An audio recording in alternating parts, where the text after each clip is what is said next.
Hi ಎಲ್ಲ friends, ಹೇಗಿದ್ದೀರಲ್ಲ? ನಾನು ಚೆನ್ನಾಗಿದ್ದೀನಿ. ಹೈಯಪ್ ನೀವು ಕೂಡ ಚೆನ್ನಾಗಿದ್ದೀರಾ ಅಂತ ಅನ್ಕೊತೀನಿ. Welcome back to my channel Charu cooking vlogs.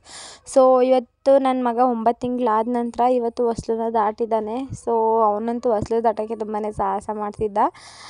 ನೋಡ್ಬೋದು ನೀವು ಅವನು ಎಷ್ಟೊಂದು ಕಷ್ಟಪಟ್ಟು ಬರ್ತಾ ಇದ್ದಾನೆ ಅಂತೇಳಿ. ಸೊ ಅವತ್ತಿಂದನೂ ಅವ್ನು ಮುಂದೆ ಹೋಗೋಕ್ಕೆ ಟ್ರೈ ಮಾಡ್ತಾನೆ ಇದ್ದ. ಸೊ ನಾನೇ ಬಿಟ್ಟಿರಲಿಲ್ಲ. ಸೊ ಹೆಂಗೋ ಫ್ರೀ ಇದ್ದೀನಲ್ಲ, ಭಾನುವಾರ ಅಲ್ವಾ ಅಂತೇಳಿ ಇವತ್ತು ನಾನು ಕೂಡ ಅವನು ಹೊಸ್ಲು ದಾಟಲಿ ಅಂತೇಳಿ ಸುಮ್ಮನೆ ಕೂತ್ಕೊಂಡಿದ್ದೆ. ಅವನು ನಾನು ಇದ್ನಲ್ಲ ಅಂತೇಳಿ ಹೊರಗಡೆನೇ ಬರ್ತಾನೆ ಇದ್ದ. ನೋಡಿ ಇಲ್ಲಿ ಬರ್ತಿದ್ದಾನೆ. ಸೊ ತುಂಬಾ ಸ್ಪೀಡಾಗಿ ಬಂದ, ಸ್ವಲ್ಪ ಪರವಾಗಿಲ್ಲ. ಅದಾದ ನಂತರ ಅವನು ಅಲ್ಲೇ ಸ್ಟ್ರಕ್ ಆಗಿರೋ ಥರ ಹಾಗೆ ಮಲ್ಕೊಂಡ್ಬಿಟ್ಟಿದ್ದ. ಅದಾದಮೇಲೆ ಅಲ್ಲೊಂದು ಹೊರಗಡೆ ಹೂವು ಇತ್ತು, ಅದಕ್ಕೆ ತೊಗೊಳ್ಳೋಣ ಅಂತೇಳಿ ಬರ್ತಿದ್ದ. ಅದರಲ್ಲಿ ಸೈಡಲ್ಲಿ ಬೇರೆ ಇನ್ನೊಂದು ಹೂವು ನೋಡ್ಬಿಟ್ಟ. ಅಷ್ಟರಲ್ಲಿ ಅದನ್ನು ತೊಗೊಳಕ್ಕೆ ಅಂತ ಮತ್ತೆ ಹೋದ. ಒಂದು 5 ನಿಮಿಷ ಬರಲೇ ಅವನು ಹಂಗೇನೆ ಆಟ ಆಡ್ತಿದ್ದ ಅಲ್ಲೇ ಮಲ್ಕೊಂಡು. ಆಮೇಲೆ ಹೆಂಗೆಂಗೋ ಮಾಡಿ ನಾವು ಆ ಹೂವು ತೆಗೆದು ಅವ್ನ ಕೈಲಿ ಕೊಟ್ಟು ಇನ್ನೊಂದು ಹೂವು ಅಲ್ಲಿ ಮುಂದೆ ಇಟ್ವಿ. ಸೊ ಅವ್ನು ಬರ್ತಾನೆ ಅಂತೇಳಿ. ಸೊ ಅವ್ನು ಹಂಗೆ ನೋಡ್ತಾ ಇದ್ದ. ಅಲ್ಲಿ ನನ್ನ ಫ್ರೆಂಡ್ ಮಗಳು ಕೂತ್ಕೊಂಡು ಹಾರಿಯ ಬಾಯಿಲಿ ಅಂತೇಳಿ ಕರಿತಾ ಇದ್ಲು. ಸೊ ಅವಳನ್ನೇ ನೋಡ್ತಾ ಇದ್ದ ಅವನು, ಹೊರಗಡೆ ಅಂತೂ ಬರ್ತಿರ್ಲಿಲ್ಲ. ಅದಾದಮೇಲೆ ಅವಳೇ ಕೂಡ ಒಂದು ಸ್ವಲ್ಪ ಹೂಗಳೆಲ್ಲ ತೆಗೆದು ಅಲ್ಲಿ ಇಟ್ಲು, ಬರ್ತಾನೇನೋ ನೋಡೋಣ ಅಂತೇಳಿ. ಆದರೂ ಕೂಡ ಅವನು ಬರಲೇ ಇಲ್ಲ. ಆದ್ರೂ ಅದನ್ನೇ ಇಟ್ಕೊಂಡು ಆಟ ಆಡ್ತಿದ್ದ. ಇಷ್ಟು ದಿನ ಬೇಡ ಅಂದರೂ ಕೂಡ ಅವನೇ ಹೊರಗಡೆ ಬರೋಕ್ಕೆ ತುಂಬಾ ಪ್ರಯತ್ನ ಮಾಡ್ತಿದ್ದ. ಆದರೆ ನಾನಂತೂ ಹೊರಗಡೆ ಬಿಡ್ತಾನೆ ಇರಲಿಲ್ಲ. ಕರ್ಕೊಂಡೋಗಿ ಒಳಗಡೆ ಮಲಗಿಸ್ಬಿಡ್ತಿದ್ದೆ. ಸೊ ಇವತ್ತು ಬರಲಿ ಅಂತ ಅಂದರೆ ಅವನೇ ಹೊರಗಡೆ ಇರೋ ಹೂವನ್ನೆಲ್ಲ ಒಳಗಡೆ ತಗೊಂಡು ಆಟ ಆಡ್ತಿದ್ದಾನೆ ಹೊರತು ಬರ್ತಾನೆ ಇಲ್ಲ. ನೋಡಿ ಇಲ್ಲಿ ಅವಳು ತೆಗೆದು ಮುಂದಕ್ಕೆ ಇಡ್ಲು ಸ್ವಲ್ಪ ಹೂವನ್ನ.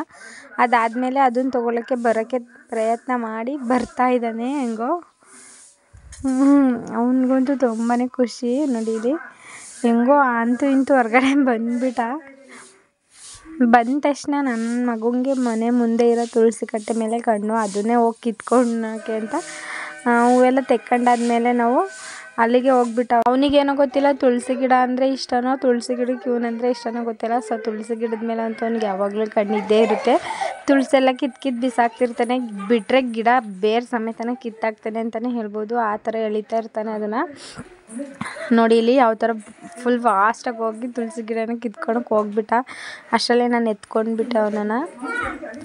ಸೊ ಅದಾದಮೇಲೆ ಅವನು ಒಳಗಡೆ ಬರೋಂಗಿಲ್ಲ ಅಂತೆ. ಹಾಗಾಗಿ ನಾನು ಅವನನ್ನು ಅಲ್ಲೇ ನನ್ನ ಫ್ರೆಂಡ್ ಮಗಳ ಹತ್ರ ಕೊಟ್ಬಿಟ್ಟು ಒಂದು ಕಡೆಯಿಂದ ನೀಟಾಗಿ ಕಸ ಎಲ್ಲ ಗುಡಿಸ್ಕೊಂಡು, ಸೊ ಮತ್ತೆ ಇನ್ನೊಂದ್ಸಲ ಬಾಗಿಲು ಎಲ್ಲ ತೊಳ್ಕೊಂಡು ಅರಿಶಿನ ಕುಂಕುಮ ಎಲ್ಲ ಇಟ್ಕೊಂಡು ಪೂಜೆ ಮಾಡೋಣ ಅಂತೇಳಿ ಸಿಂಪಲ್ಲಾಗಿ ಹಾಗೇ ಪೂಜೆ ಮಾಡಿದೆ ನಾನು. ಸೊ ಚರಣ್ಯ ಪಾಪು ಇದ್ದಾಗ ಹೊಸ್ಲು ದಾಟಿದಾಗ ನಾನು ತುಂಬಾ ಚೆನ್ನಾಗಿ ಚರ್ಪೆಲ್ಲ ಮಾಡಿ ನಮ್ಮ ಮನೆ ಹತ್ರ ಇರೋರಿಗೆಲ್ಲ ಕೊಟ್ಟು ತುಂಬ ಚೆನ್ನಾಗಿ ಮಾಡಿದ್ದೆ. ಸೊ ಈ ಸಲ ಆ ಥರ ಮಾಡೋಕ್ಕಾಗಲಿಲ್ಲ, ಯಾಕಂದರೆ ಅಷ್ಟೊಂದೇನು ಇಂಟ್ರೆಸ್ಟ್ ಎಲ್ಲ ಇರಲಿಲ್ಲ ಈ ಸಲ. ಯಾಕಂದರೆ ಫಸ್ಟ್ನೇ ಪಾಪುನಲ್ಲಿ ಎಲ್ಲರಿಗೂ ತುಂಬಾ ಇಂಟ್ರೆಸ್ಟ್ ಇರುತ್ತೆ. ಸೊ ತುಂಬಾ ಚೆನ್ನಾಗಿ ಮಾಡ್ತೀವಿ. ಸೊ ಸೆಕೆಂಡ್ನೇ ಪಾಪುನಲ್ಲಿ ನನಗೇನೋ ಅಷ್ಟೊಂದು ಇಂಟ್ರೆಸ್ಟ್ ಇರಲಿಲ್ಲ ಈ ಪೂಜೆ ಎಲ್ಲ ಮಾಡೋದಕ್ಕೆ ಅಂತೇಳಿ. ಸೊ ಹಂಗಾಗಿ ನಾನು ಅವನಿಗೆ ಏನೋ ಜಾಸ್ತಿ ಏನು ಮಾಡೋಕ್ಕೆ ಹೋಗಲಿಲ್ಲ.